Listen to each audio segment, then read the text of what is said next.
यहाँ पर इतनी गूढ़ बातें बताई गई हैं कि जिनका अर्थ समझ पाना दुर्लभ है। सतगुरु कबीर साहब जी कहते हैं कि लाखों करोड़ों में से कोई एक ज्ञानवान संत सज्जन होता है जो मेरे सार शब्द को गंभीरता से विचार करके अपने हृदय में धारण करता है। तो जी जिसके हृदय में परमपिता परमात्मा के प्रति सच्चा भक्ति प्रेम निवास करता है, वही ज्ञानी जन सभी बंधनों से मुक्त होकर मोक्ष को प्राप्त करता है।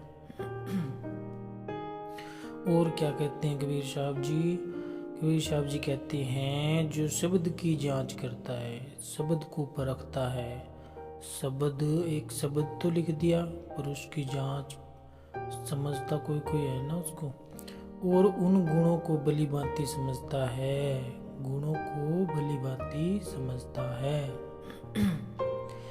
ऐसी ही कोई श्रद्धा रखने वाला जिज्ञासु ही इस ग्रंथ के जो गुरु जी ने वाणियाँ लिखी हैं, कबीर साहब ने लिखी हैं, जो उनको अर्थ समझाया गया है, उन ग्रंथों के सत्य ज्ञान को जान पाएगा। सतगुरु के सतुपदेश को वह सच्चे ज्ञान का अधिकारी मन लगाकर ध्यानपूर्वक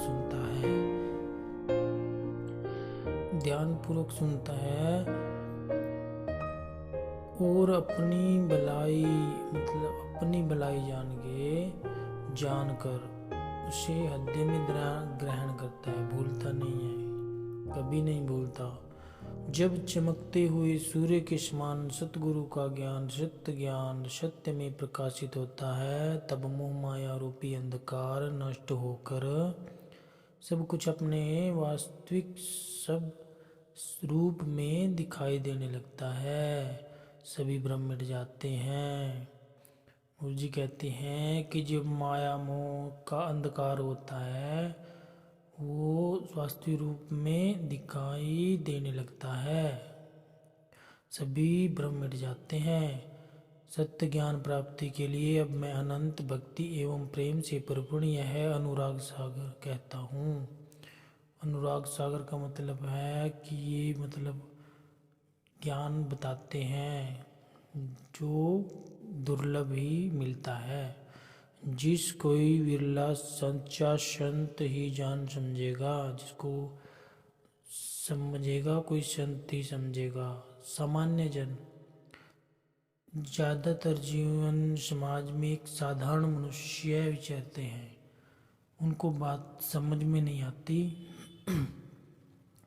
तो जो सच्चा संत होता है, जिसमें क्वालिटी होती है, जो जानता है, वही समझेगा, अन्य नहीं। हर कोई नहीं समझ सकता इस बात को।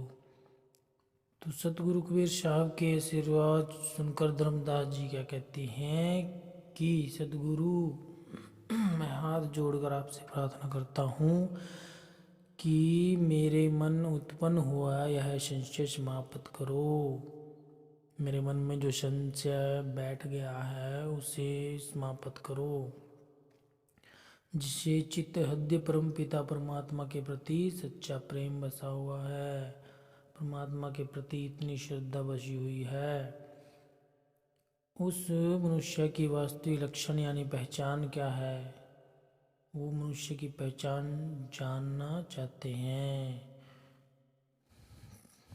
Thank you.